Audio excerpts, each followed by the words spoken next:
Bueno, listo, ya estamos. Bueno, ¿qué tal? Buenas tardes. Hoy la tenemos a Gaby Insúa, que nos va a hablar sobre violencia de género, feminismos y psicoanálisis. Con eso no nos metemos. Jessy, ¿querés presentarla? Gracias, Gaby, por participar de este espacio. Nada, Vero, gracias a ustedes. Bueno, ¿qué tal, Gaby? De nuevo acá. Nos encontramos. Vamos a hacer una breve presentación, agradeciéndole nuevamente la presencia. Gaby es psicoanalista, es supervisora y docente del equipo de abordaje de los efectos del acontecimiento traumático sobre la subjetividad del Centro 2 de la Ciudad de Buenos Aires. Es supervisora y docente del equipo de adolescencia del Hospital Álvarez. Supervisora y docente del equipo de psicopatología de niños y adolescentes en el Hospital Santoyani. Es ex supervisora de PREVI, equipo de abordaje de los efectos de la violencia familiar y el abuso sexual infantil, Dirección de Salud Mental de Moreno, de la provincia de Buenos Aires. Actualmente también es supervisora de residentes en provincia de Buenos Aires y autora de varios libros como Volver al Método, Elogio de la Invención Freudiana desde Lacan, No patologizar la adolescencia, Ojalá te enamores, sobre la lógica amorosa en la adolescencia, Saltar de la cuna, La subjetividad adolescente, El erotismo adolescente en tiempos de la marea verde. Bueno, Gaby, has elegido un tema, ¿no?, que además, bueno, con Vero nos convoca especialmente, digamos, ¿no? Ambas trabajamos también como vos en el abordaje de las violencias en los diferentes ámbitos, nosotros específicamente en el ámbito del Estado Nacional, ¿no?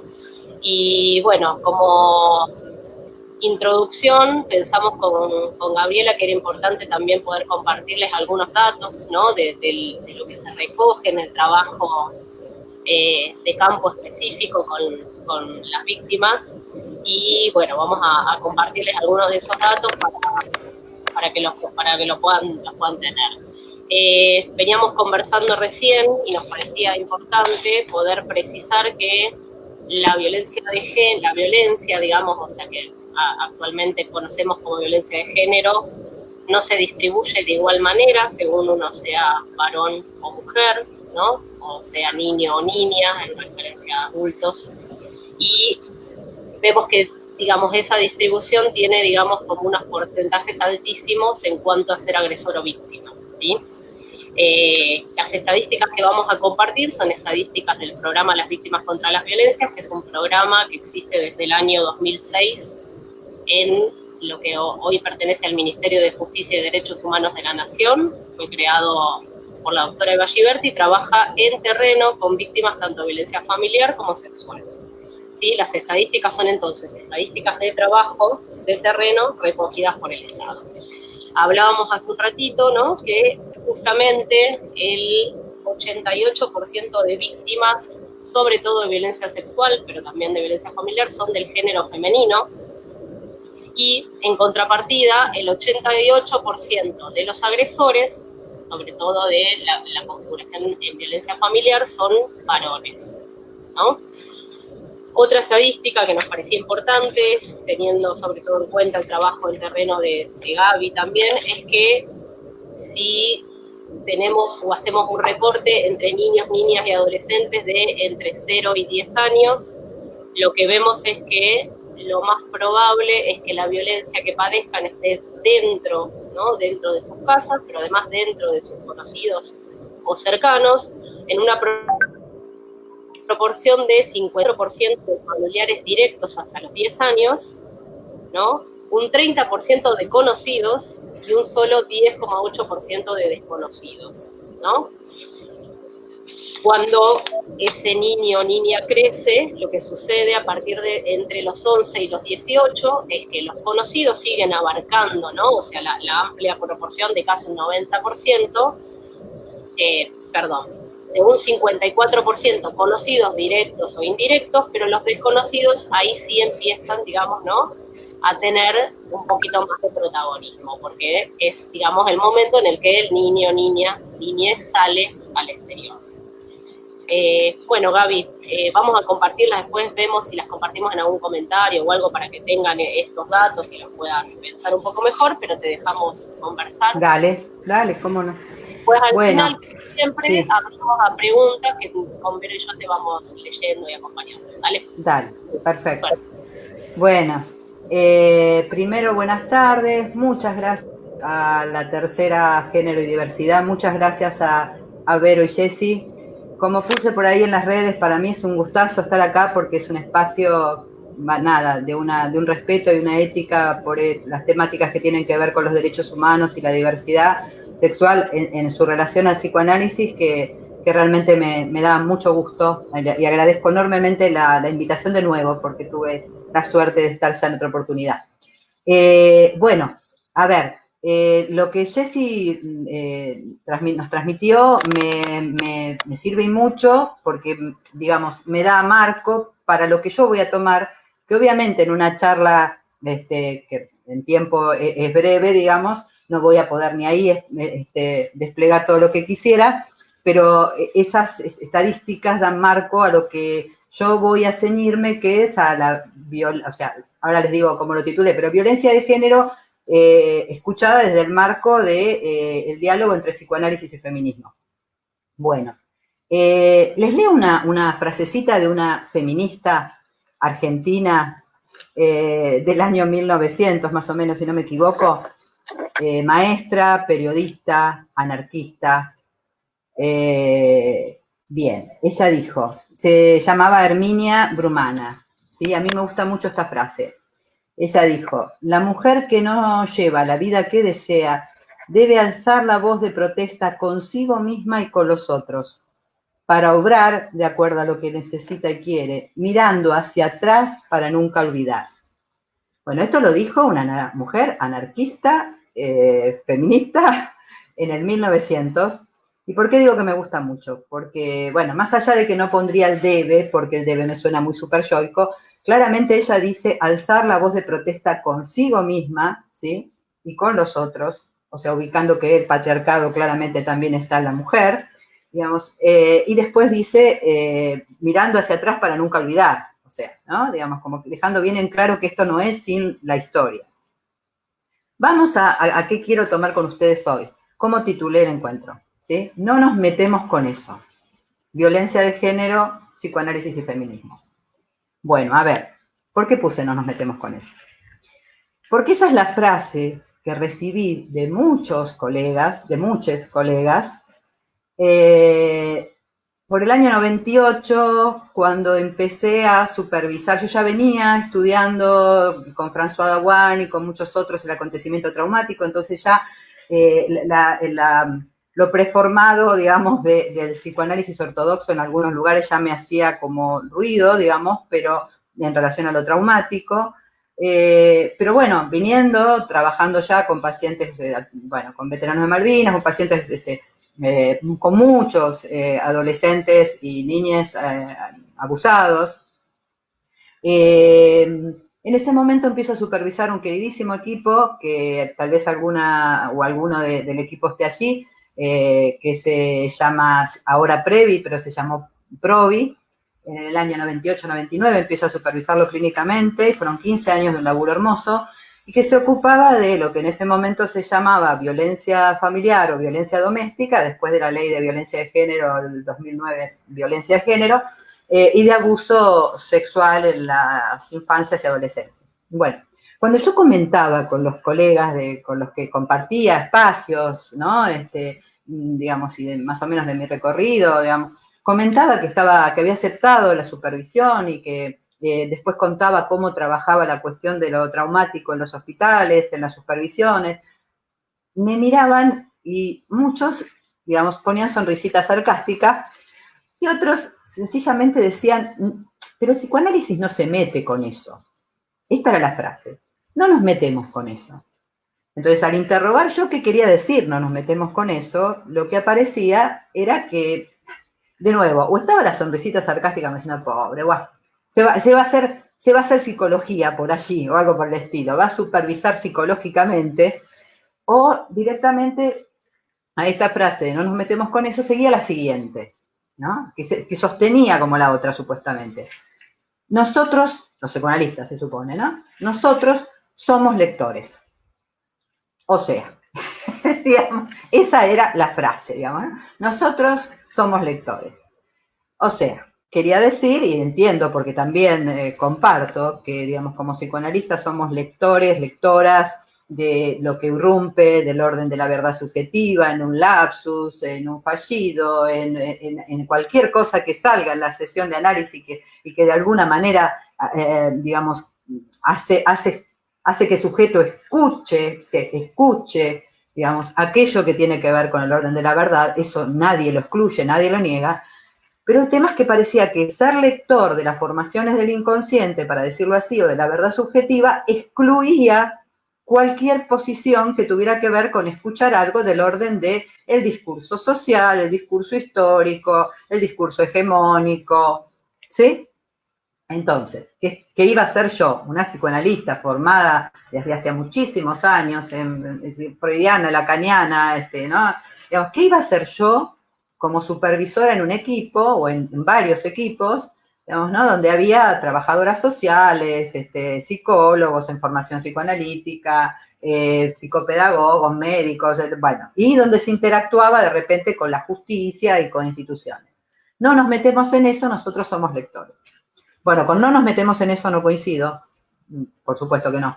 Pero con nosotros somos lectores, lo que diría es, nosotros somos lectores, pero de un texto singular que si no lo leemos en el horizonte y en el marco del discurso en el que habita y de las variables económicas, sociales, políticas, históricas en que está situado, y la verdad tenemos una lectura sesgada. O sea, esa es la gran diferencia. Creer que el psicoanálisis hoy por hoy, que estamos todos con el tema de las burbujas, en la pandemia, creer que el psicoanálisis es una burbuja, que una sesión de análisis es una burbuja donde solo vendría a ocurrir esta cuestión de somos lectores de eso que irrumpe. Y a ver si soy clara, espero ser clara. Eso me hace acordar otra cosa. Digamos, profundamente creo, y aparte lo vivo en cada, ¿no?, momento que ocurre en una sesión, digamos, en la cuestión del insight freudiano, de lo que Lacan llamó el instante de ver, ¿sí? Pero eso solo es el psicoanálisis.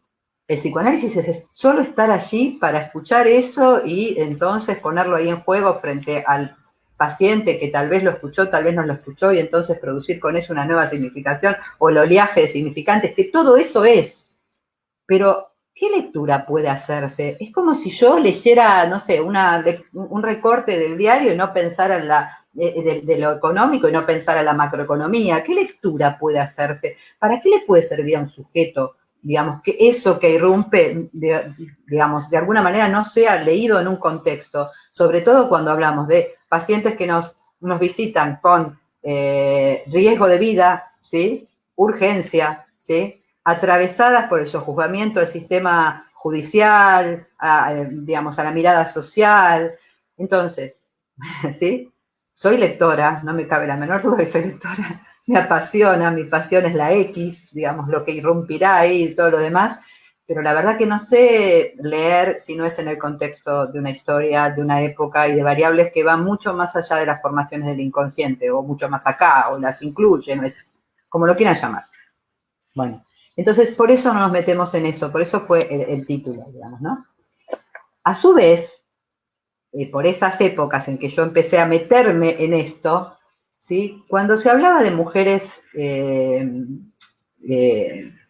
violentadas y que sufrían violencia, en ese momento, insisto, violencia doméstica, se decía, había como dos posiciones, ¿no? Digamos, no se olviden que estoy tratando de justamente dialogar en lo que en realidad dialogo hace muchos años en mi práctica cotidiana, por eso digo que soy una psicoanalista con perspectiva de género, sin que nunca me haya, digamos, lo haya puesto por algún lado, digamos, pero estoy tratando de dialogar ahora en estos encuentros con ustedes y en otros lugares más.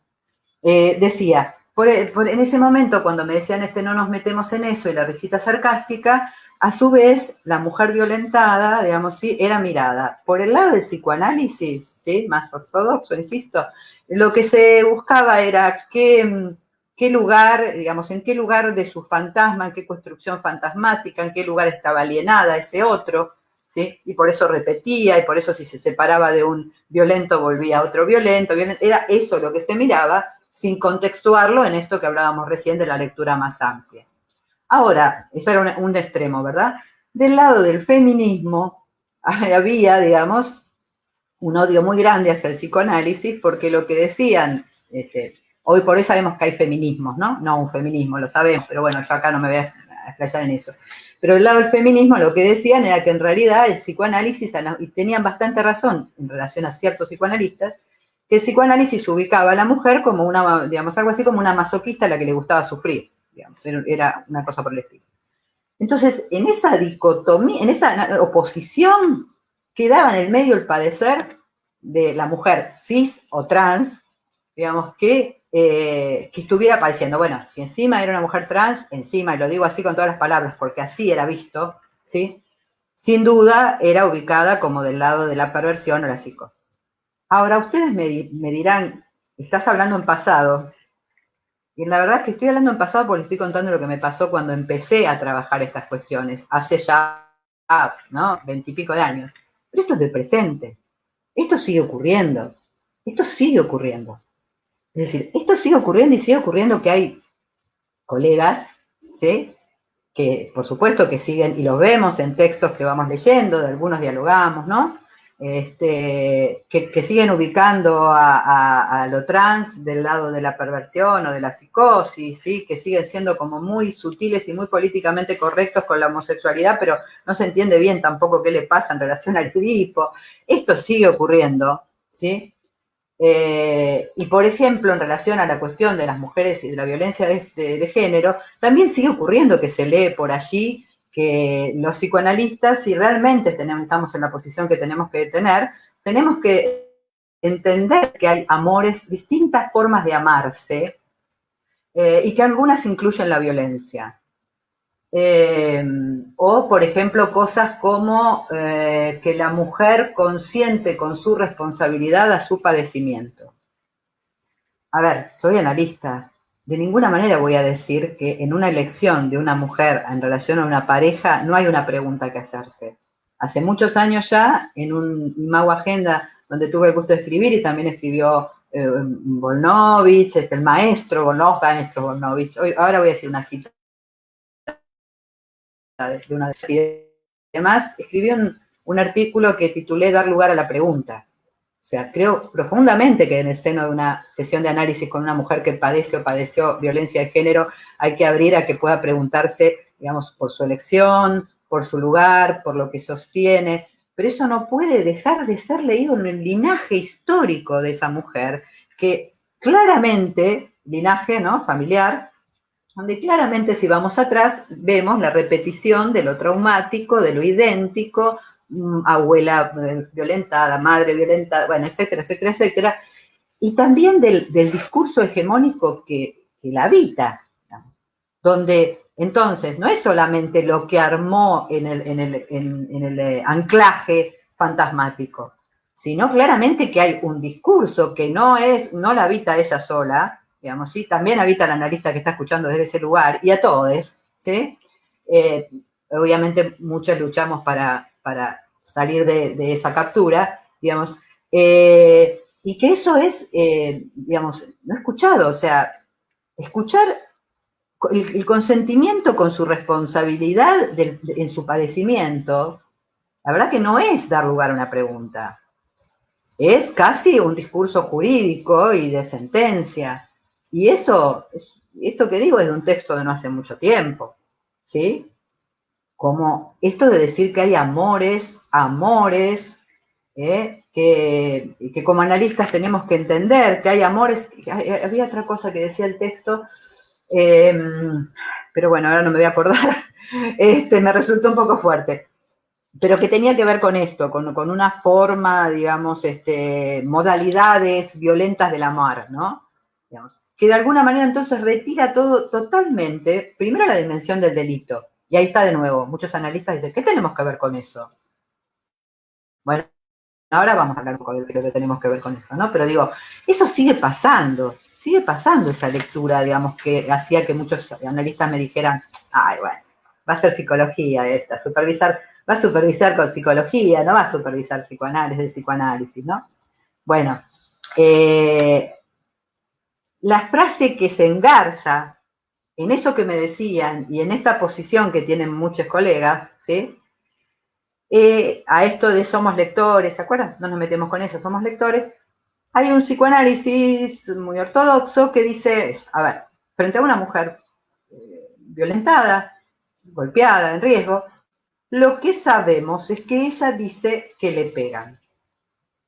¿Sí? Esa es la mirada clásica. Es decir, la mirada clásica es que todo lo que sabemos del paciente es lo que el paciente trae y cuenta. ¿Sí? Que no sabemos si eso le está ocurriendo. Esto es tremendo en el caso del abuso, les aviso, porque en el caso del abuso, digamos, la mayoría de las causas se caen porque justamente hay algo de esto, ocurre en los tratamientos, y de alguna manera el niño queda absolutamente, o el adolescente queda absolutamente desamparado en esta cuestión de su realidad psíquica, ¿no? Ahora vamos a esto. Pero entonces, la idea sería, y por eso voy a utilizar una frase de Juan Carlos Volnovich, la idea sería que lo único que el analista está para escuchar es la realidad psíquica, ¿sí? Entonces, como la piensa realidad psíquica, no hay ninguna otra cosa que le pase a esa mujer, ni siquiera que cuando vuelve a su casa la van a cagar a golpe de vuelta, nada de eso tiene que ver, porque lo que sabemos nosotros como analistas es que ella dice que es golpeada.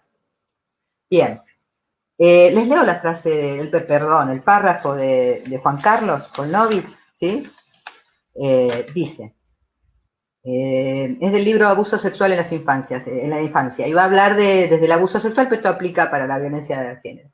La caída de la teoría de la seducción abrió el camino a la de la sexualidad infantil, al complejo de Edipo, del trauma como posterioridad retroactiva. En última instancia, significó un salto cualitativo enorme para aquello que comenzó entonces a teorizarse como el mundo interno, ¿sí? Bien. Pero también pagó el precio de volver a invisibilizar el abuso sexual realmente cometido y a inocentizar a los perpetradores. Cuando Freud afirma que los relatos de abusos sexuales que poblaban su consulta eran producto de los deseos incestuosos de sus pacientes y no de acontecimientos reales, abre a un campo inexplorado de investigación, la sexualidad perverso polimorfa y la represión, pero al mismo tiempo concede todo lo demás a los valores patriarcales dominantes. Bueno, a mi gusto, clarísimo, ¿sí? Como siempre, ¿sí? Y coincido. A ver, enorme concepto el de realidad psíquica, ¿sí? Enorme concepto por muchísimas cuestiones más. Pero el tema es que hubo un momento en que Freud ya no creyó más en su neurótica y no creyó más en nadie, en ninguna mujer que venía a decirle, ninguna niña, ninguna adolescente que venía a decirle que había sido abusada. En función de esto, que era la realidad psíquica. Entonces es lo que ella dice que le pasa, no es lo que le ocurra.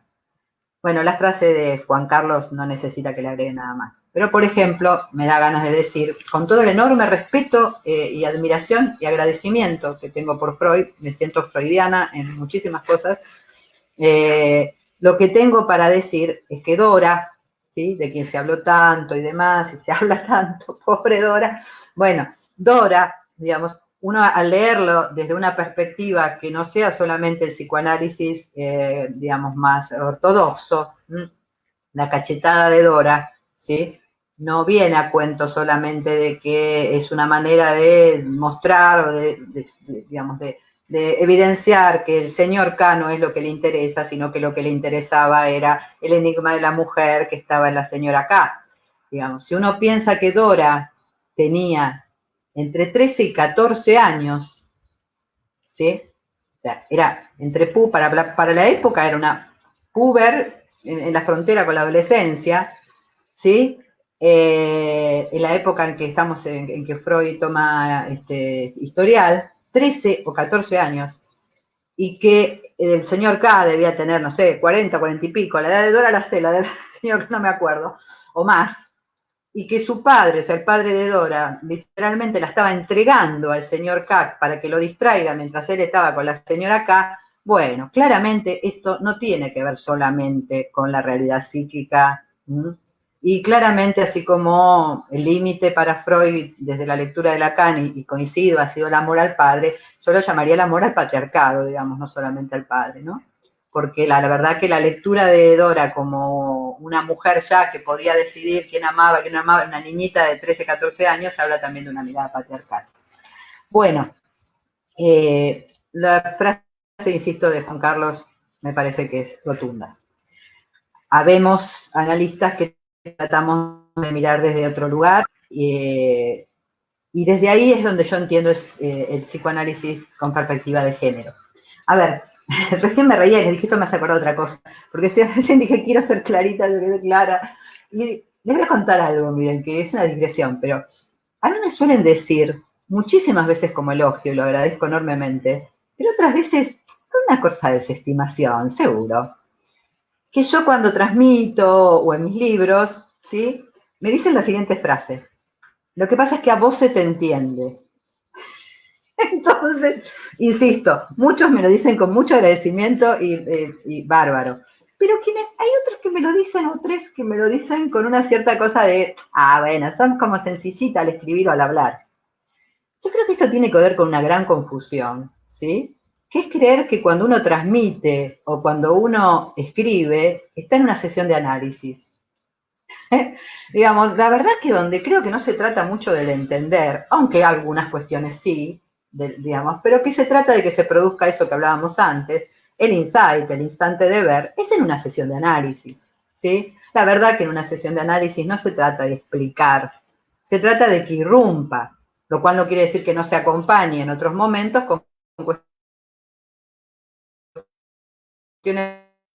que tienen más. Otras ninguna. No es para nada del lado, no está del lado de una sesión. Entonces, digamos, sí que mi interés es que se entienda. Por supuesto que yo no sé qué entienden ustedes del otro lado de lo que yo estoy diciendo, porque nadie lo sabe, ¿no es cierto? ¿Está clarito por eso? Que suerte el malentendido, ya por ahí, o, a ver, puede sonar reduccionista, les pido por favor que no lo piensen así, al decir cuál es mi posición en relación a que creo yo que desde dónde hago psicoanálisis con perspectiva de género. Lo que digo viene detrás muchísimos años de lectura de mi parte, muchísimos años de ubicar qué quiero y qué creo en esto, ¿no? Pero lo diría así. Yo claramente intento, digamos, en cada acompañamiento, en cada laburo que hago en el consultorio y también acompañando en las supervisiones en salud pública y demás, digamos, el psicoanálisis en el que creo es el que lee la singularidad, pero absolutamente engarzada, escuchando también en esa lectura, digamos, el marco, el horizonte social, histórico y el discurso hegemónico que habita a ese sujeto, ¿sí? Se trate de violencia, se trate de abuso, se trate de disidencias sexuales, se trate de, digamos, o sea, para mí eso es psicoanálisis con probabilidad. No leo solamente, para mí no es leer solamente el lapsus, el fallido o el oleaje de significaciones. Eso es lo que creo, digamos, ¿no? Y lo que intento hacer. Bueno, permítanme hacer ahora, como después volvemos a esto, específicamente del abordaje de estos casos, ¿no? Pero, a ver, por suerte, en medio de este psicoanálisis, como decía recién, que dice que, bueno, habla ay, me lo olvido, por suerte, pero habla de esto del consentimiento, la responsabilidad, no sé qué cosa. Bueno, por suerte ha habido excepciones. Ha habido muchas excepciones y las hay todavía. Creo que muchos de nosotros estamos entre esas excepciones. Pero he sido maestras y maestros, ¿sí? Sin ninguna duda, Silvia Blechmar es una, sin ninguna duda, ahora después les voy a leer párrafos de la enorme Silvia, pero decidí para hablar de feminismo y psicoanálisis tomar a una autora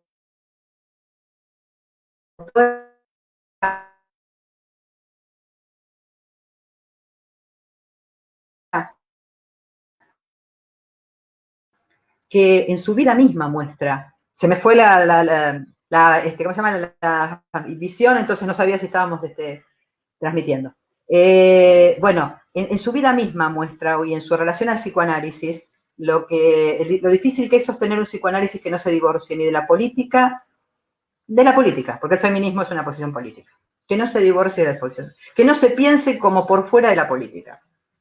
Y, sin embargo, a esta autora, como tantas otras y otros, no sé ustedes, ¿sí? Yo soy docente en hospital, docente hospitalaria, en salud pública, no sé en la universidad dónde se dan estos textos y se siguen dando. Yo, por de pronto, cuando la estudié en la universidad, la estudié dentro de psicología general, la historia del psicoanálisis, con un gran docente que fue José Toff, que yo tengo profundo afecto y recuerdo, pero la realidad es que era una más y un cachito. Me estoy refiriendo a Mary Langer. Bueno, déjenme que les cuente un poquitito de ella, de esta cuestión de cómo ella, hasta en ella en algún momento, operó ese divorcio entre el psicoanálisis y la política. Y digo política porque digo feminismo, ¿eh? Bien. Bueno, Mary nació en Viena, ¿sí? Si no me equivoco, en 1910, ¿sí? Fue al gimnasio y todas estas cosas, que también fue Freud, ¿sí? Y creo que hizo la escuela, si no me equivoco, hizo la escuela de medicina allá, sí. Después luchó en la Guerra Civil Española. Mary Langer se definía como psicoanalista, marxista, feminista, ¿sí? Bueno, en un determinado momento emigran, con su esposo, a Sudamérica, y primero van a Montevideo, pero después recalan acá en Argentina y se quedan en Argentina, la finca es en Argentina. Es enorme Mary Langer, es enorme. Bien, cuando viene a la Argentina, funda junto con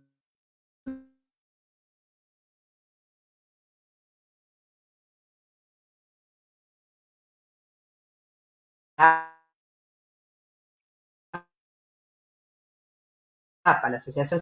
Ahí. Esperen, que quiero leerles ahí acerca de lo que les fue pasando acá. Bueno, presidencia de Perón, se aleja de la militancia marxista, ¿no? La militancia marxista. De la izquierda, ni llamar la atención, porque la APA no puede correr peligro. Fíjense, escuchen, qué interesante. O sea, sabemos que esto ocurrió, pero digo, ella, por otro lado, fue muy abierta incluso en aceptar cuándo había reculado la cuestión, ¿no? Una genia absoluta. Pero escuchen, entonces, a ver, si ella sostenía sus ideas, ¿sí? Y su posición marxista, la APA podía correr peligro, ¿sí? En la APA no se había prohibido la militancia, pero se desaconsejaba. Clarito. Agrega años después, cuando está contando lo que había pasado en ese momento. Renuncié al marxismo. Había fundado con otros una asociación psicoanalítica y era turno de asignar el primer lugar del progreso a la difusión de... Dejan claro que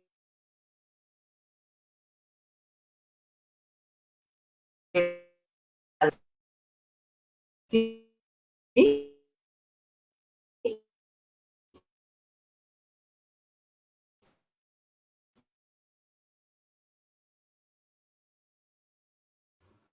había un digo, ya no.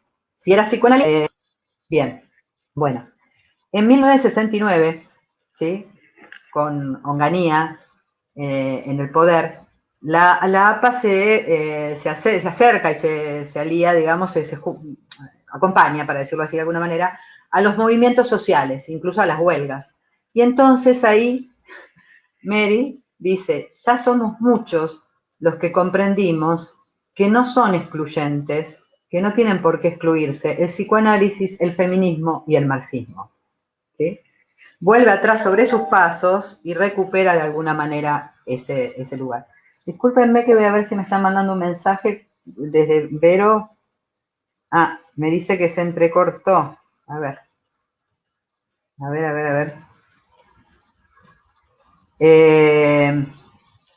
Me dice Jessica que se entrecorta.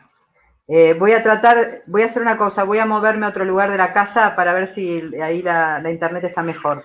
Les pido me aguarden un segundito.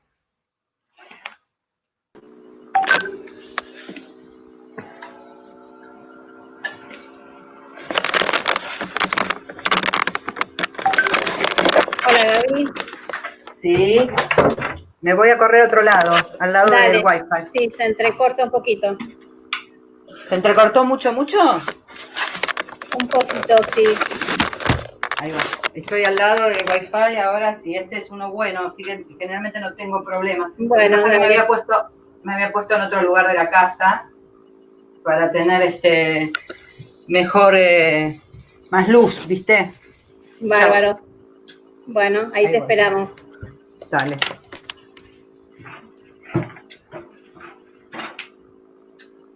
La esperamos un segundo. Gracias.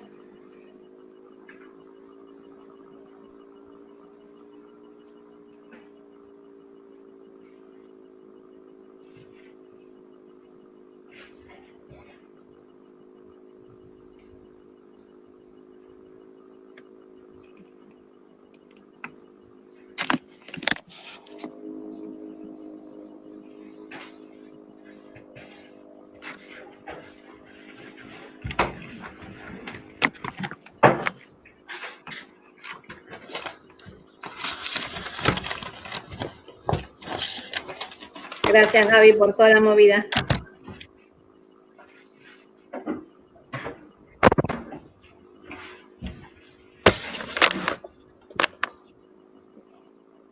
Buenísimo. Si quieres retomar un poquito. Ahí estoy. Buenísimo. Si quieres retomar un poquito, gracias por la movida. Dale. No, está bien. Más o menos ¿se cortó hace mucho o cómo es? Bueno, retomo. Dale. Sí. ¿Ya está? Sí. Bueno, bárbaro. Les decía, volvemos entonces por el tema este. Ahora estoy al lado del aparato del iPad Plan, no sé cuánto. Bueno, les decía que Mary claramente mostró en ella este divorcio, ¿sí? Esta cuestión, divorcio impuesto no en ella, digamos, sino impuesto por lo que le pedía, digamos, la Grey, para decirlo así de alguna manera, y también el contexto social, ¿sí? El contexto histórico-social. Entonces, decía ella, les repito por si no lo escucharon, renuncié al marxismo porque había fundado con otros una asociación psicoanalítica y era turno de asignar el primer lugar del progreso a la difusión del psicoanálisis. Bueno, en el 69, con Onganía, les decía que ella, digamos, la APA se suma a los movimientos sociales y a las huelgas. Y entonces ella dice, bueno, ahora somos muchos los que sabemos que no tienen por qué excluirse el psicoanálisis del marxismo y del feminismo, ¿sí? Pero lo dice allí después de estoy viendo si me dicen otro mensaje. Me dicen que piden que hable desde dónde, a ver, desde Langer, sí, bueno, es lo que estoy haciendo. En todo caso, después aparecen las preguntas. Lo que digo es, ella, psicoanalista, marxista, feminista, un momento tuvo que ocultar su pertenencia política, ¿sí? Porque esto no se llevaba con el psicoanálisis, para decirlo así, ¿sí? Con el psicoanálisis convencional, formal y todo lo demás, ¿está? A partir de que ella dice no se excluyen, en el 69, empieza a estar jugadísima en todo lo que hace el psicoanálisis y la comunidad, ¿sí? En lo comunitario, en hospitales, bueno, tiene un desarrollo muy, muy importante ahí. Ahora escuchen esta frase de Mary, que le decía a Mimi. Aislarse y prescindir del proceso histórico, diría, lejos de constituir una actitud neutral, es un modo activo de tomar posición. Es tan actual esto, ¿verdad? ¿Vieron la gente que dice, yo soy apolítico? ¿Sí? Esperen que me escribe Vero. A ver.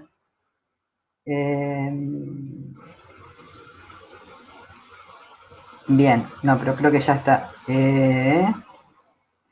Bien. Los que dicen yo soy apolítico, ¿verdad? Bueno. Aislarse y prescindir del proceso histórico, diría, lejos de constituir una actitud neutral, es un modo activo de tomar posición y en un país en crisis social, con pacientes implicados políticamente y frente a episodios de conmoción nacional, debe ser abordado en la sesión de un consultorio.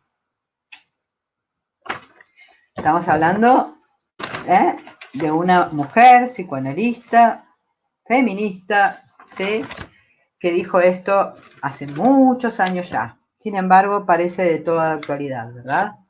Bueno, estas excepciones, yo los convoco a leer a Mary Langer, sin ninguna duda, Silvia Leishman, ¿sí?, y a tantos más, digamos. Estas excepciones formaron parte del psicoanálisis y, sin embargo, se nombra a ellos como, bueno, por ejemplo, yo me acuerdo que lo que estudié de Mary Langer fue maternidad y sexo, nada más. Siendo maternidad y sexo un libro que Mary Langer después dijo en la facultad, lo que estudié en la facultad, ¿no? Después la leí mucho, pero siendo maternidad y sexo, un libro que después ella dijo que la verdad que tenía que desdecirse de mucho de lo que había escrito, porque para nada el deseo de maternidad era tan natural. Bueno, y sin embargo, en general de ella se conoce eso, sobre todo, ¿sí? Entonces, ¿no? Digamos, discurso oficial, lo llamamos, ¿les parece? Bien. Me gustaría echar con una frase de Silvia, porque ya que estamos hablando de mujeres psicoanalistas que sí pensaban que una mujer, una psicoanalista opinaba, y que se podía saber de que, no sé, qué posición política tenía, y que eso no menoscababa en nada su capacidad como analista o su posibilidad de ser un analista en la comunidad. Bien, estaba viendo cuál de las dos le leí ahora. Miren esta. Esta es de Silvia Bleichmar en La construcción de sujeto ético. Parte 2, tomo 2. Y me sirve para ligar de nuevo con la cuestión de la violencia de género, el psicoanálisis y el feminismo. Silvia dice, entonces, primero, yo creo que es correcto reconocerles a las víctimas su sufrimiento real, esto de inicio. Si hay algo brutal que se ha hecho desde el psicoanálisis, me pongo así como muy nerviosa porque coincido tanto, es descalificar, aunque haya sido sin intención, buscando el sentido, o no recoger el sufrimiento a partir de la búsqueda del sentido. Yo creo que esa postura confundió abstinencia con insensibilidad. Entonces, primeramente, debe reconocerse el sufrimiento del otro, con minúscula, ¿no? Pero después, a propósito de ese sufrimiento, se le debe mostrar cómo se han montado una serie de cuestiones que debemos entender y que no le permiten el alivio de ese sufrimiento, sino terminamos en un compadecernos de ella sin ayudarla a elaborar el sufrimiento. O sea, lo que les decía hace un rato, no se trata ni de un extremo y del otro, no se trata para nada de un extremo y del otro, ¿sí? No se trata de que, de escuchar la construcción fantasmática en donde engancha esta posición de sometida al otro solamente, ¿sí? Bueno, escuchar eso solo no sirve, ¿no? Insisto en dar lugar a la pregunta, o sea, en sacar de allí lo que del sujeto habla, ¿sí? Pero bueno, pero solamente esa lectura, para decirlo así, ¿sí? Pero tampoco no escuchar el lugar de víctima, sin que eso sea tratarla de víctima o revictimizarla o dejarla en un lugar de melancolización y de victimización, nada más lejano a una posición de una psicoanalista con perspectiva de género.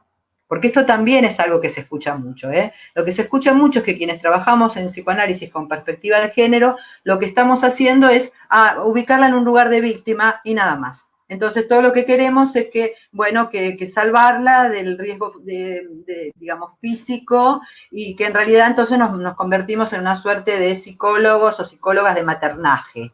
Nada que ver. Aunque hagamos maternaje, semblante de maternaje algunas veces. Pero por eso es tan difícil. Pero yo digo, tan difícil, es muy difícil, pero es muy difícil por todo lo que rodea, no porque un psicoanalista no pueda ubicarse allí. A ver, ¿qué estoy diciendo? Yo acompaño permanentemente a colegas más jóvenes en las supervisiones en el hospital, ¿sí? Y la cantidad de veces, la semana pasada 3 veces, 3 me llamaron para supervisar un caso porque tienen que presentar un informe ante el juez, ¿sí? Y una de ellas tiene que ir a declarar, ¿sí? El nivel de angustia en los colegas o las colegas, ¿sí? Cada vez que tienen que presentarse ante la justicia. Y por un lado está el nivel de angustia porque saben lo que es aparecer en la justicia, que por supuesto también está dentro del discurso hegemónico y por lo tanto lo que hace es maltratar a la víctima y maltratar a los profesionales también muchas veces, ¿sí? Pero no es solo eso lo que los angustia. Muchas veces la pregunta que escucho en ellos es, pero me voy de mi lugar como psicoanalista, pero me corro de mi lugar, pero esto no es psicoanálisis. Volvemos a lo mismo.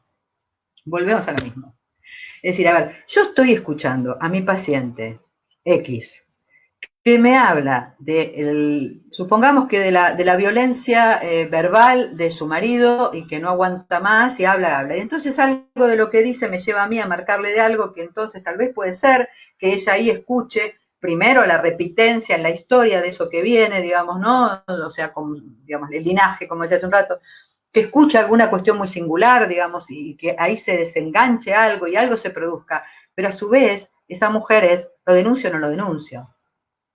¿Sí? Y no es el analista quien le va a decir denunciarlo o no, pero en análisis se construye también esa opción, ¿sí?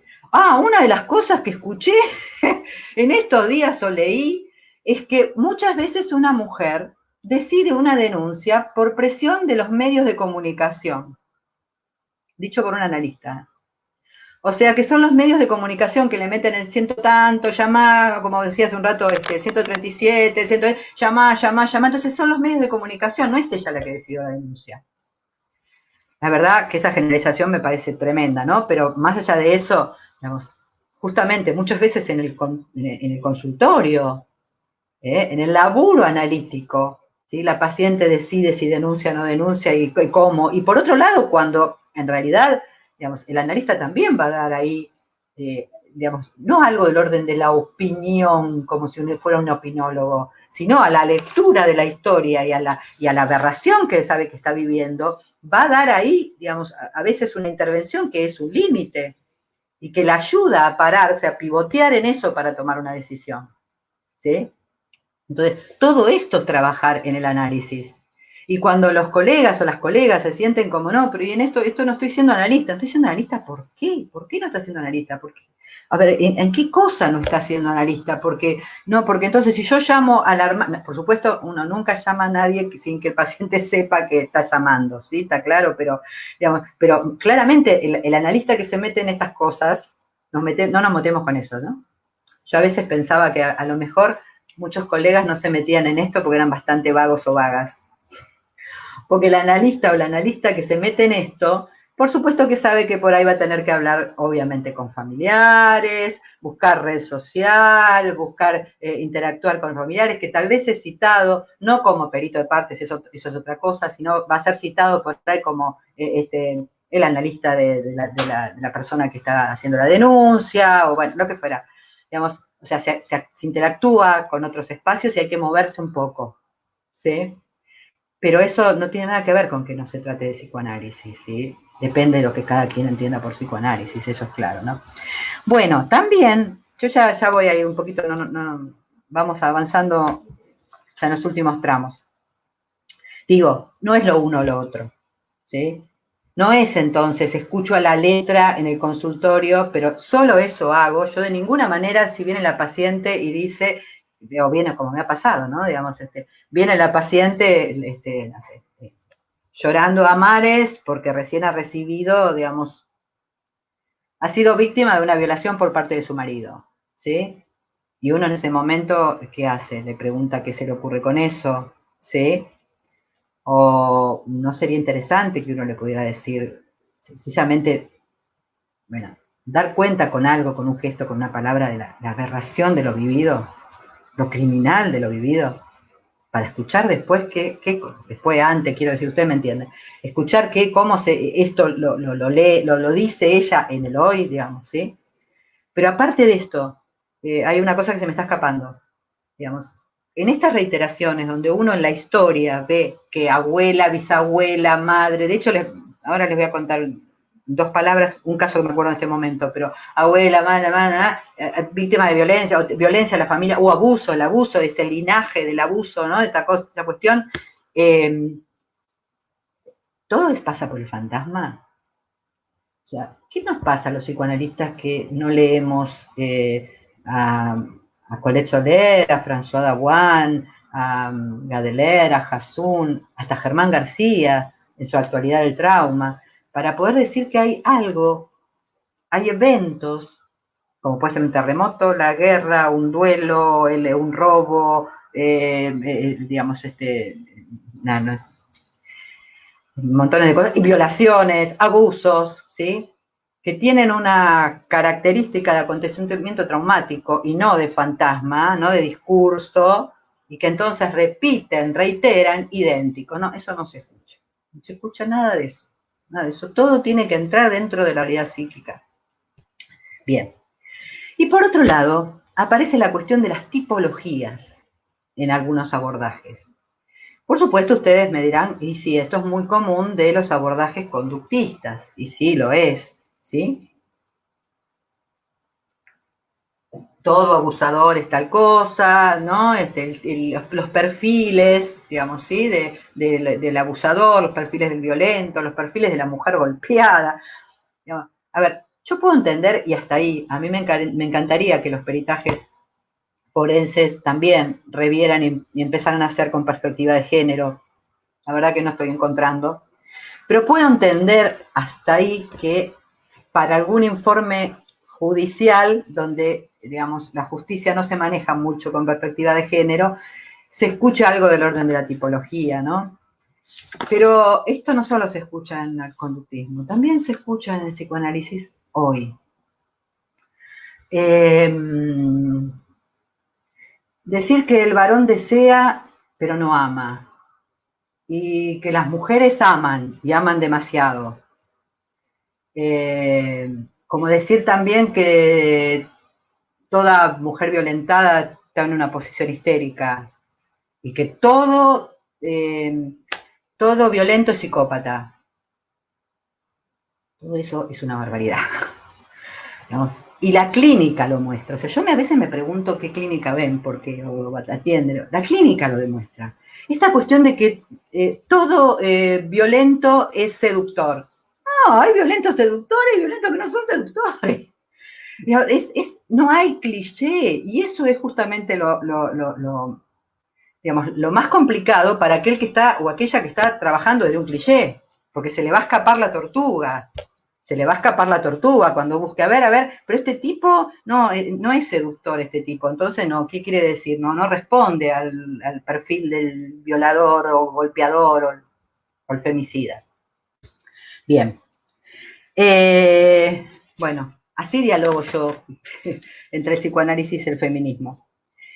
Por lo tanto, digo, volviendo a la articulación del psicoanálisis con el feminismo, de esto estoy hablando, ¿no? Pero digo, se trata, esperen que veo si se me cortó de nuevo. No, por suerte no les habrán llamado a ustedes.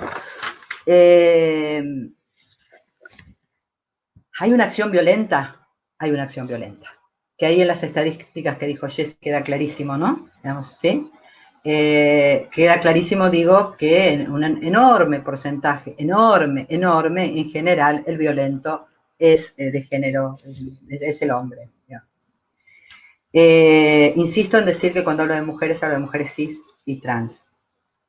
Que hay una acción violenta, sí, esa acción violenta constituye un delito. Y esa acción violenta constituye un delito, ¿sí? Hay quien la padece y quien la ejecuta. En el marco de una relación se construye esto. Pero ahora, pensando en una supervisión que escuché hace un tiempo, ¿no? De alguien que fue violada, ¿sí? En una escena terrible en la vía pública, ¿sí? Bueno, es muy macabra la escena, estaba con su novio, lo separan, bueno, macabra la escena, la cuestión es violada reiteradamente, bueno. En un momento dado, cuando la chica transmite al analista esto, sin ningún tipo de afecto, digamos, cuando lo transmite, de alguna manera da cuenta de que, bueno, de que, ¿vieron cuando uno dice, bueno, por suerte me robaron pero no me mataron? Bueno, da cuenta de algo de eso, ¿sí? Digamos de que no la trataron tan mal, ¿sí? ¿Saben una cosa? Si agarra si en lugar de estar la analista, que es excelente, agarra a esa paciente en análisis, agarra que término tan burdo, pero bueno, digamos, toma en análisis a esa paciente. Es muy probable que la autora que escribió esto de la condescendencia, de ahí, bueno, ¿ves? Ahí se le jugó algo de lo infantil, ahí se le jugó, la estaban violando, pero se le jugó algo del goce propio. Bueno, insisto, es más o menos como cuando alguien dice, sí, me robaron, pero no me mataron, ¿no? Aberraciones, digo, de cosas que uno escucha. Por suerte hay otros analistas. Les quería contar también brevemente, pero un ejemplo de esta cuestión de lo que la historia se repite y de cómo se escucha desde otro lugar el psicoanálisis cuando se lo escucha desde la perspectiva de género, ¿no? Una mujer llega a un servicio de los de salud mental, ¿sí? Una mujer, supongamos se llama María, de 40 y pico de años, ¿sí?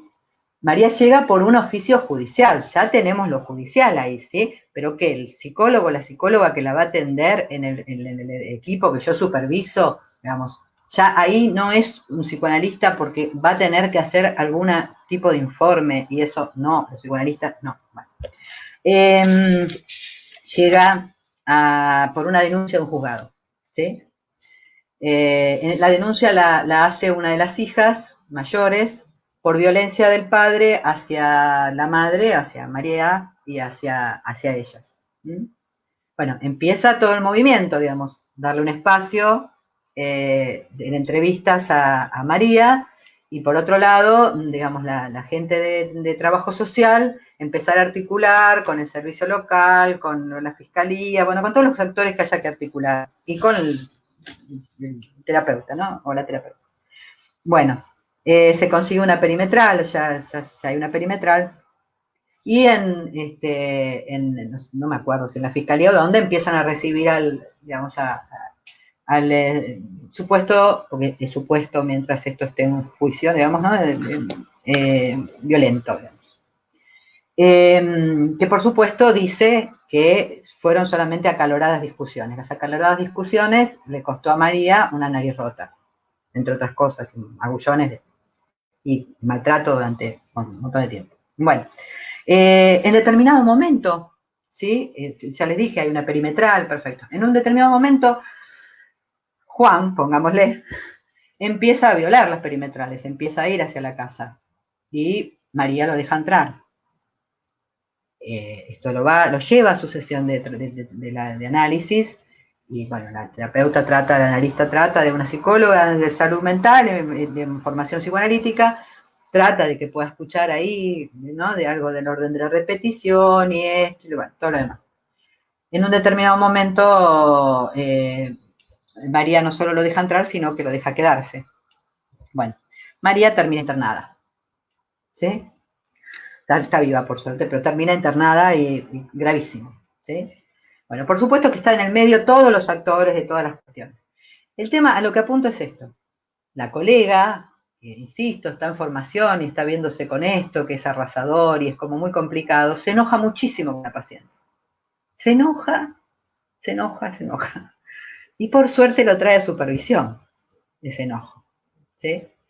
Entonces me permite a mí mostrarle que no está viendo toda la película, digamos, que está viendo solamente que después de todo lo trabajado y de ese día que ella pensó que María había hecho ahí un insight, una cosa de eso, que yo qué sé, sin embargo, vuelta atrás, ¿sí? Y ella no está viendo, no está escuchando el discurso del que viene María, no está escuchando el discurso hegemónico, patriarcal, sexista del que viene María, donde para María esto casi es un destino. Y casi lo que le plantea la psicóloga es una ilusión. Bueno, cuando trabaja esto en la supervisión, algo pasa en la analista. Creo que salió del cliché del psicoanálisis más ortodoxo. ¿Y saben qué ocurrió? Se entera a través de María, porque María por fin puede hablar de eso, porque por fin la psicóloga puede escuchar esto, que María, la madre de María, bueno, abuela, por supuesto, ella sabía eso, que la violencia era como una marca en la historia, como siempre, ¿no? Pero bueno, la abuela había sido golpeada, bueno, pero la madre de María había sido golpeada toda su vida por el padre, y cuando se separó del padre, cuando María era chiquita, se une a otro hombre, y ese hombre también la golpeaba, y ese hombre la mata. O sea, la madre de María había muerto, ¿sí? En un femicidio, en ese momento no había la figura del femicidio. Si no se lee esto, la repetición de lo idéntico, lo traumático y el discurso hegemónico que hay por detrás, y se sigue escuchando solamente en qué punto esta mujer se engancha con esto, digamos, ¿sí? Sin operar de otra manera, operar desde el lado de lo traumático, del abordaje de lo traumático, que no da acá para que lo hable ahora, ¿no? Del abordaje de lo traumático, pero por otro lado también, bueno, pensando cómo se la acompaña a bordear todo lo otro, ¿sí? Lo judicial, creer en la justicia, complicado, ¿no? Bueno, todo lo demás y escuchar que ella está habitada, como también está habitada la analista cuando se enoja tanto por un discurso hegemónico, patriarcal y sexista, no hay salida. Bueno, yo dejaría más o menos acá. Me gustaría decirles una frase que tengo siempre presente. Me gustaría leerles una frase de Silvia primero y después decirles una frase que tengo presente de Hannah Arendt. Pero déjenme leerles otra frasecita de la genia de Silvia. Ella está hablando de niños acá, ¿no? Pero de niñas. Pero llévenlo también al tema de la violencia para las mujeres.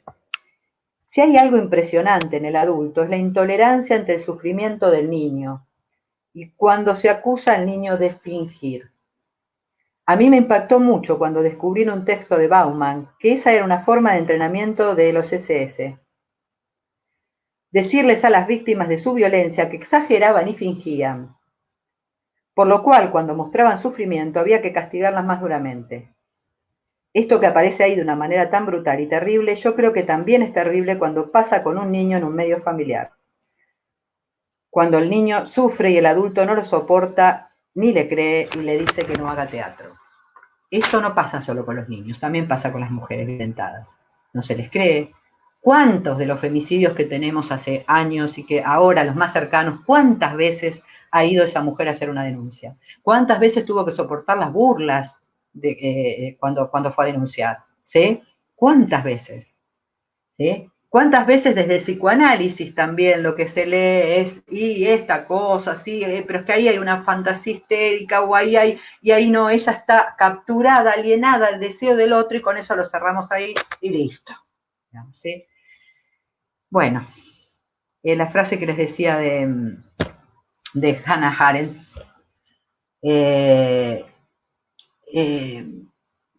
como siempre trato de ordenarla y no decirla de otro modo, pero discúlpenme si no es exactamente así. Solo con los apátridas, ahí está, solo con los apátridas puede uno hacer lo que quiere. Bueno, yo creo que las mujeres, ¿sí?, cuando están absolutamente entregadas al deseo del amo, tanto sea el amo ese hombre que está allí, que ejerce violencia, como el amo, digamos, sus otros primordiales que le niegan lo que está pasando, que no le creen, que le dicen que se quede ahí, como el amo puede ser el juez que no le da lugar, o puede ser el abogado del defensor, digamos, que la ataca, o puede ser el sistema, o puede ser la gente del barrio que la mira mal, o puede ser el psicoanalista que la recibe y que solamente escucha lo que tenga que ver con su compromiso fantasmático, ahí queda perdida de su patria, ¿sí? Sin duda, para mí la patria es algo que es una conjunción y de ninguna manera es un único elemento, ¿sí? Por lo tanto, yo creo absolutamente que sí los analistas, les analistas, si queremos, porque nadie está obligado, tenemos que meternos con esto de la violencia de género, ¿sí? Es uno de los tantos padeceres de quien nos puede venir a buscar, digamos, como analistas, y por lo tanto, digamos, estar a la altura de la cita será hacer una lectura no sesgada, que siempre incluye varios discursos y no uno solo. Bueno, yo dejo por acá si les parece, no sé ni la hora, sí, dejo por acá.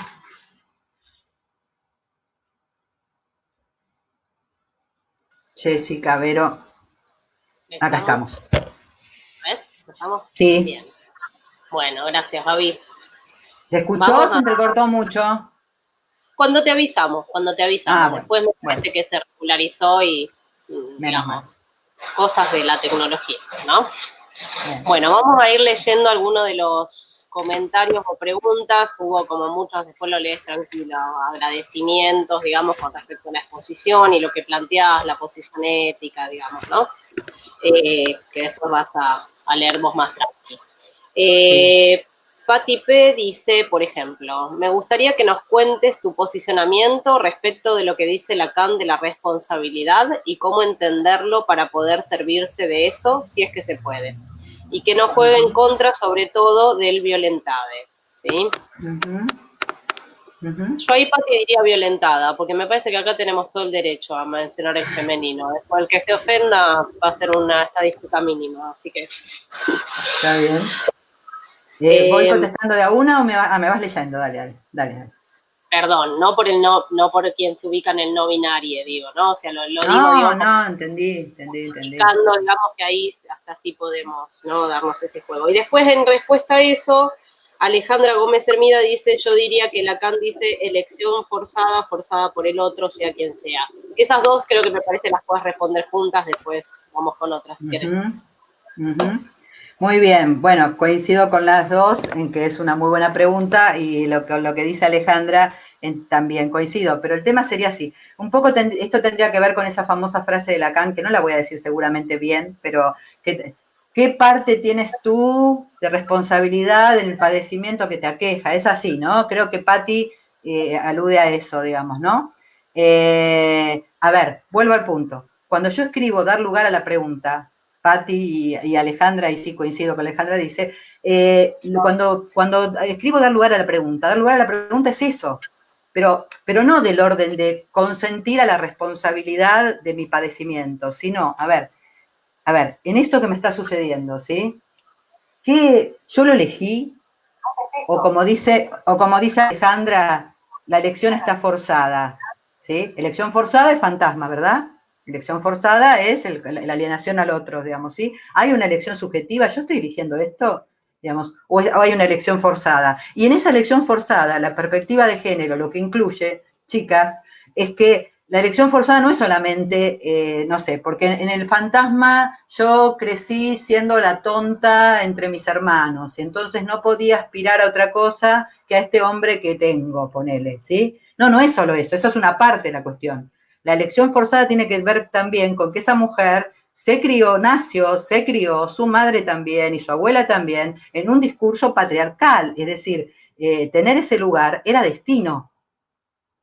Entonces, intervenir es acompañarla a hacerse una pregunta, pero que no recorte solamente en ella, sino que escuche también, digamos, como de alguna manera naturaliza machismos, naturaliza posiciones, ¿sí? En muchas otras cosas, no solamente en el ser golpeada, en esa situación de ser golpeada, ¿sí? De ser violentada, sino que naturaliza, ¿sí? Situaciones que son claramente efectos del patriarcado. Bueno, por ahí no sé si la respondí más o menos, pero por ahí. Estoy muteada. Te agradecieron, así que entiendo que sí. Después hay más bien un comentario que hace Paula Sirigliano, si querés yo también de esto podría pensar algo. No hay leyes que amparen la subjetividad femenina.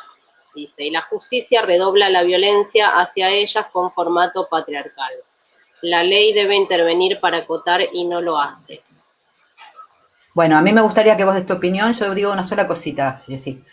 Yo coincido con lo que dice Paula, por eso dije recién, no sé qué pensarás vos que trabajás más y Vero también con el asunto digamos, dentro de lo jurídico, para decirlo de alguna manera, o más cercanas, pero yo creo que los peritajes forenses deberían ser de perspectiva de género también, ¿sí?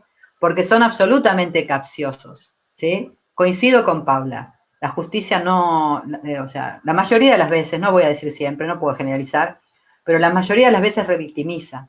La mayoría de las veces revictimiza. Y deja desamparada. Así que para mí sería, bueno, sé que hay jueces que tienen una postura distinta. De hecho, Rosansky escribió sobre abuso un texto, un libro genial que se llama Abuso Sexual Viejo, que creo que se llama Abuso Sexual Infantil, hoy no lo llamaríamos así, digamos, pero que es excelente en ese punto. Pero coincido con Paula. No sé tu opinión, Jessy. Te imagino. No coincido en algo. A ver, ¿en qué sentido? A ver. Sí que tenemos leyes maravillosas.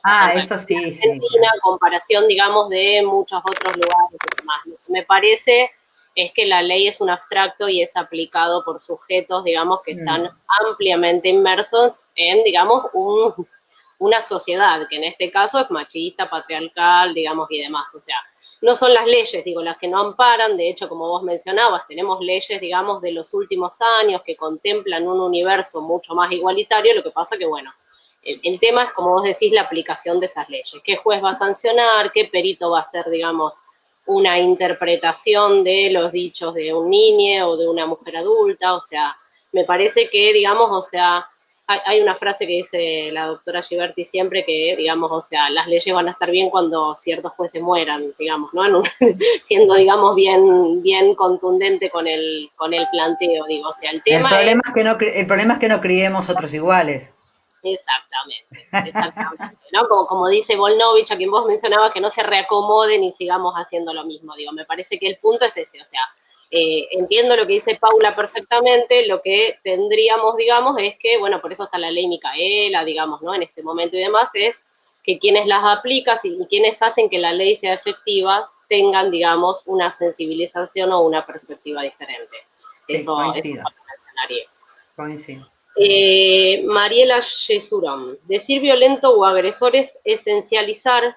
No hay tipologías, tampoco esencias o naturaleza alguna sin efecto del lenguaje y la cultura. Digo, va en la vía, me parece, de lo que vos venías mencionando en cuanto a la patologización del agresor.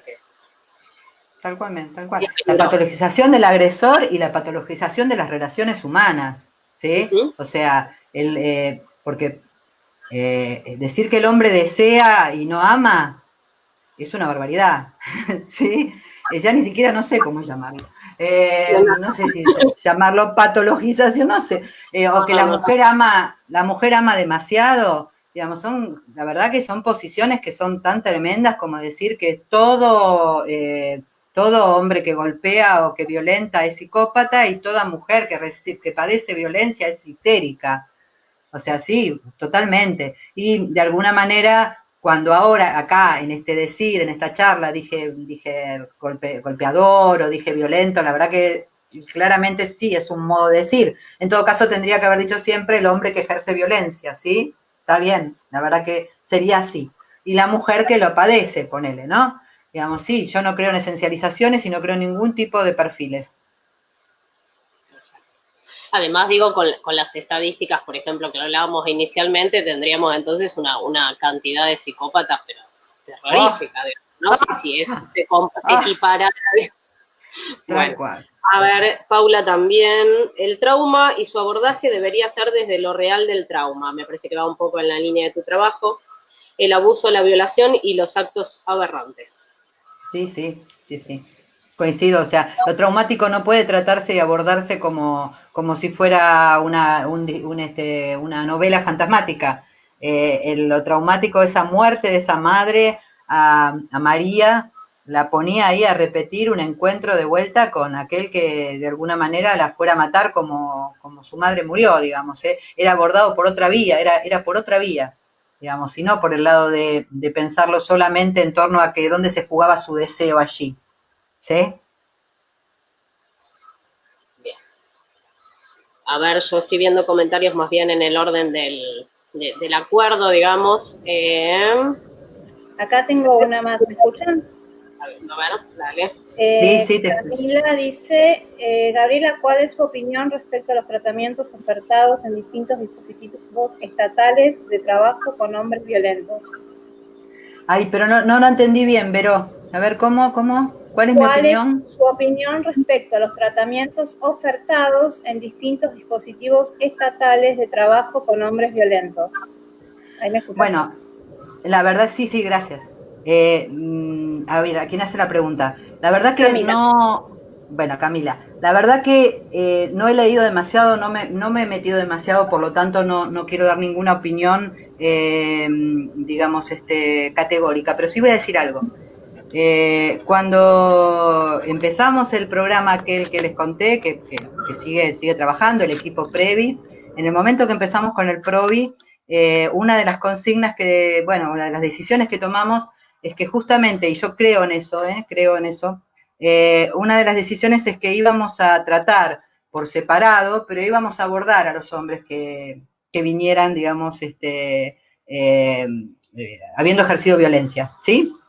A ver, yo suelo escribir que así como ningún pibe nace chorro, ningún niño nace femicida, ¿sí? Por supuesto que el violento, digamos, aquel que ejerce violencia también es producto de un discurso, ¿sí? Y de una construcción. Entonces, por supuesto que estoy de acuerdo con que se realicen, si se puede, porque de nuevo todo va a tener que ver con la posibilidad de ese que ejerce violencia de poder escuchar, de sostener un dispositivo terapéutico, ¿no? O sea, de poder aceptar la castración, para decirlo de alguna manera. Si se puede, por supuesto que estoy a favor de que haya espacios que reciban a los hombres violentos. Eso no tiene nada que ver con la condena, está claro, ¿verdad? ¿No? O sea, es un delito y tiene que recibir una condena. Ahora, la verdad que me parece que, primero que si hay algo en lo que yo creo para que esto cambie, no es tanto, desgraciadamente, en el hoy, sino como en el mañana. Y me pasa lo mismo con el abuso. Yo sí hay una herramienta en la que creo profundamente es la ESI, ¿sí? O sea, a mí me parece que si hay algo en lo que vamos a tener que apoyar para tratar de cambiar esto es en la educación sexual integral. Porque justamente ningún niño nace femicida. Pero con los hombres que ya tienen un comportamiento jugado en la violencia, digamos, sin ninguna duda que con quienes se puede, es necesario abordarlos, por supuesto. Digamos. Pero no sé demasiado de estos dispositivos. David, me parece que quizá a lo mejor puedo aportar algo dentro de lo que es el mundo intracarcelario. Y Dale. bueno, esto también fue una disquisición, digamos, si tenía que haber un programa que trabajara sobre hombres violentos o que estaban condenados, ¿no? Procesados por hechos de violencia de género, y lo mismo, digo, por fuera, ¿no? Pero digo, me parece que va en la vía de no patologizar, digamos, no todo violento es un psicópata, un perverso, y entonces, bueno, muchas veces responde a construcciones del patriarcado, de la masculinidad construida en el patriarcado. Entonces, bueno, esto no implica justamente lo que decís, que no haya una condena por el delito cometido, ¿no? Así es. Coincido totalmente. Hay otra acá, la última, que no sé si la viste, Jessy. No soy sexóloga educativa, psicóloga social y periodista en salud y educación y trabajo. Así, me sentí muy identificada con la licenciada Gabriela y no soy psicóloga clínica. Bueno, me alegro me parece bárbaro que nos encontremos más allá de de la etiqueta de la disciplina. Acá Gabriela Azar, no sé si hay algún comentario previo, pero dice que si es construido se deconstruye. Me parece que viene hablando en relación a esto de trabajar o no con el que, digamos, ejerce violencia. Y después pone, no lo hay en el sistema penitenciario, que me parece que, Vero, vos estabas como en respuesta a algo de esto, digo, o sea, también hay, a ver, no sé qué querés decir, contestarle vos, pero... No entendí, si no lo hay, ¿qué cosa? Y no, entiendo que ella está diciendo que no hay este tipo de trabajos en el sistema penitenciario, y digo, me parece que sos más que... En el federal sí tenemos programa para mujeres víctimas de violencia de género y para hombres agresores o condenados por delitos de violencia de género. No sé en el provincial, en el federal sí. Hay, antes lo habían preguntado, ahora lo preguntan de nuevo, si recomendás algún libro especialmente de Mimi Langer. A ver, no, recomiendo todos los libros. Lean a las feministas y lean a las psicoanalistas. Bueno, Maternidad Sexo es un libro muy lindo, muy interesante, digamos, donde, claro, se van a pelear por ahí con Mimi, porque hay momentos donde parece que ella está diciendo que la maternidad es el único destino, pero les aseguro que no está diciendo eso. Y por otro lado, es muy importante ubicarse en qué momento lo escribe, ¿no? Pero ella todo el tiempo como que va marcando el avance de la mujer y cómo la mujer a su vez tiene como que volver a retroceder. O sea, es en el decir de ella, en el escribir de ella, de Maternidad, Sexo y otros textos más, digamos, lo que aparece es ella diciendo, vamos mujeres, y al mismo tiempo como que, ¿no? Ella misma como diciendo, no, lo que le pasó en la vida, es decir, lo que le pasó en la vida con esto de soy militante, marxista, feminista, pero no puedo. Bueno, pero en los textos de ella, en cualquiera, lo que le recomiendo, sí, muy lindo, hay una, no sé bien dónde lo pueden buscar, pero a lo mejor está en internet, hay una semblanza que hace Marta Lamas sobre Mary Langer que es exquisita, es preciosa. Mary Langer fue una personalidad bellísima hasta sus últimos días, murió de un cáncer muy grave, pero estaba produciendo absolutamente, y aparte esto, digamos, ¿no?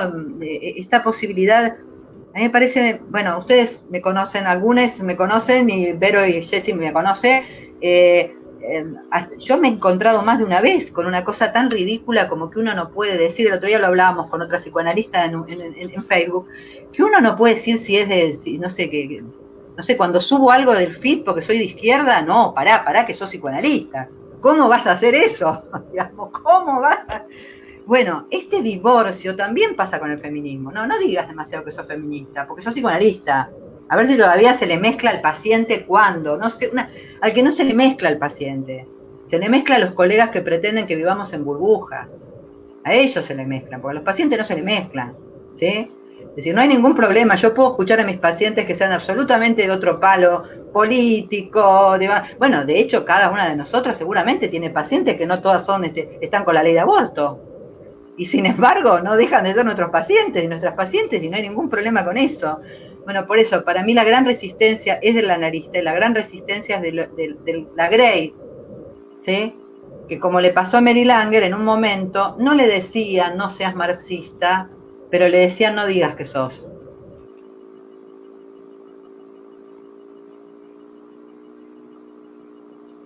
Hay un comentario, Lorena Rivero dice, soy hermana de Laura Rivero y Tiago Castro, asesinados a puñaladas por la pareja de meses, era reincidente. Bueno, me parece que no me está ¿no? Bueno, no hay mucho que decirle. No hay más que decir que el abrazo más profundo es el dolor, y por otro lado la lucha permanente hacia adelante para terminar con esta aberración que sigue presente, que sigue absolutamente presente. Llevamos en el año, ¿cuántos femicidios? El otro día lo subí, ¿no? ¿Cuántos, Jessica, en el año? No sé, no. Yo me perdí, pero en el comienzo creo que 90, si no me equivoco. Más bueno, tal cual. Sí. Terminamos el año pasado con un femicidio por día, digamos, ¿sí? O sea, en este momento nosotros estamos hablando y hay montones de mujeres que están en riesgo, niñas, adolescentes que están en riesgo, así como en este momento algún niño o niña está siendo abusado, ¿no? Tal cual. Hay muchos agradecimientos y, bueno, no, hay otro comentario que iba en la vía de lo que decíamos, que desde el campo jurídico siempre es la terapia, tanto para las víctimas como para el que la ejerce. Sí, yo iría por fuera de lo jurídico, digo, ¿no? O sea, tiene que estar eso. Desde lo jurídico tiene que estar lo que corresponde, que es una buena lectura y una buena visión para, digamos, la mejor aplicación de la ley, ¿no? Así es, así es. Yo lo que, no sé si, ¿hay más preguntas o no, hasta ahí? 127 dicen que ya son los femicidios, uno cada 23 horas. Buah, gracias por decirlo. Sigue siendo uno cada 23 horas, ¿viste? Sí, igual también sabemos, digo, que esto es lo que llega a conocimiento, siempre la cifra negra es mucho más, ¿no? O Sí, sea, obvio, pero bueno, pasa, ¿no? O sea, pasa lo mismo que con los abusos. Pasa lo mismo que con tal, los abusos, ¿sí? tal cual. ¿Querías ir cerrando vos, Javi? Claro, sí, no había más preguntas. Yo quería, nada, reforzar algo que dije.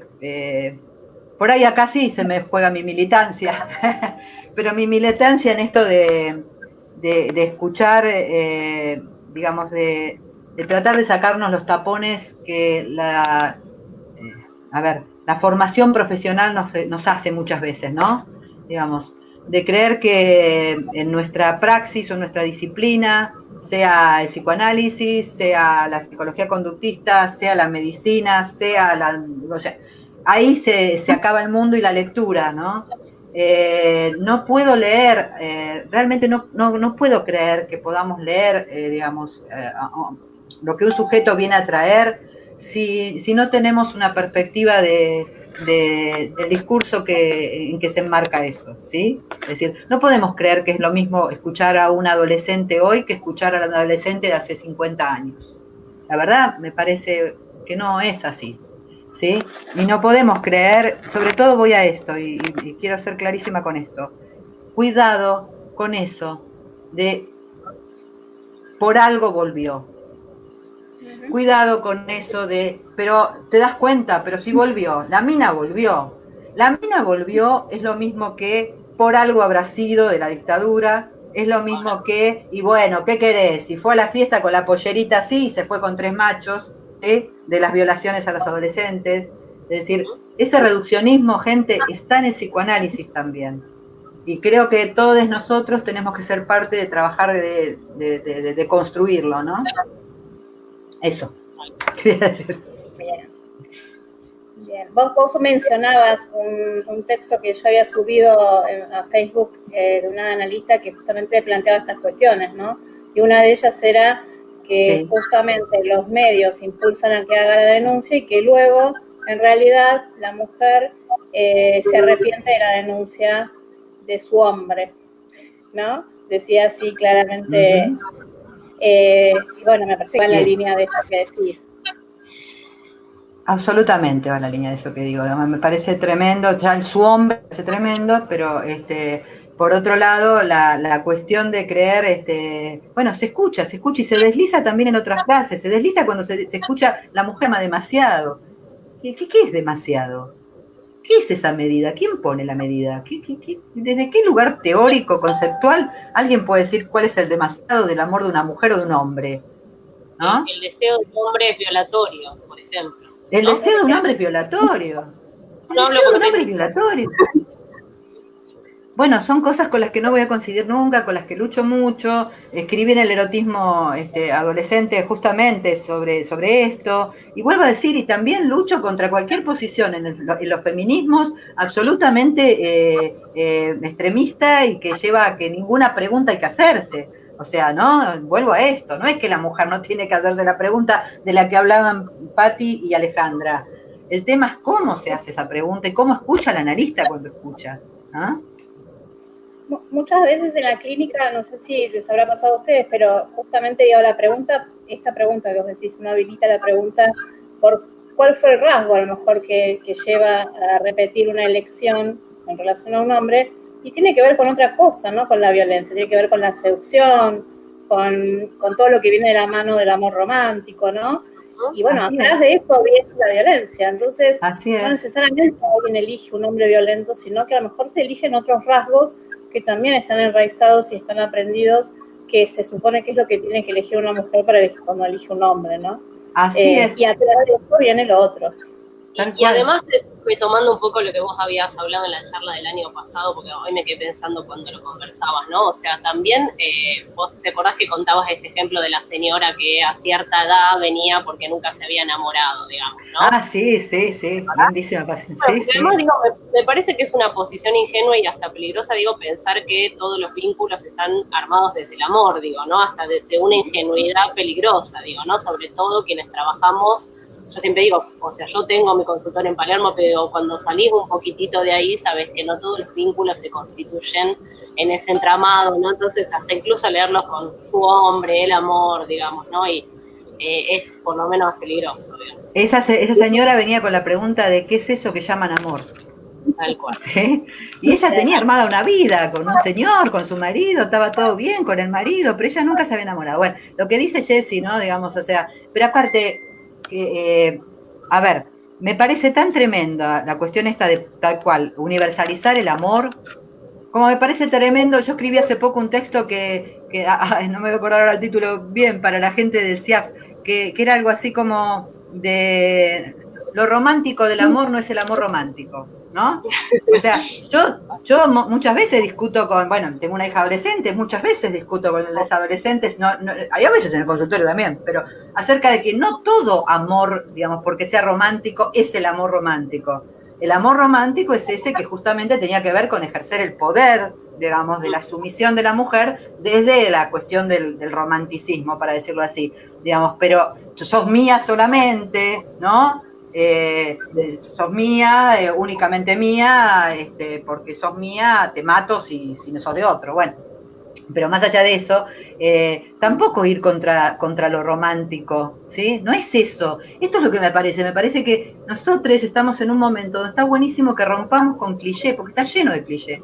Está lleno de cliché, por un lado o por el otro está lleno de cliché, ¿no? Y tal cual, ¿quién puede decir que todas las relaciones se juegan en el deseo, en el amor y que en el hombre, en la mujer, bueno, digamos, lo no binario no entra nada, ¿no? Ahí no. Buenísimo. Bueno, Gaby, gente, un gusto tenerte otra vez, como siempre. Muchas para gracias mí también. por esta charla, son muy necesarias. Un abrazo. Y nada más, una solita cosa, se va a caer. Se va a caer. Y así. Beso. Gracias, Gaby. Aprovecho, digo, para hacer un agradecimiento, digo, a todas las integrantes y todos los integrantes del programa Las Víctimas contra las Violencias, que traje, bueno, las estadísticas estas que me facilitaron ayer incluso a última hora, y porque además, como saben y como decíamos recién, venimos trabajando en un contexto absolutamente difícil, ¿no? Digamos, complejo, poniendo el cuerpo en la calle, en el hospital, en el teléfono y en donde sea. Así que, bueno, gracias a las profesionales, a la coordinación y a todos. Bueno, muy bien, muchas gracias. Chau, chau. Gracias a todos.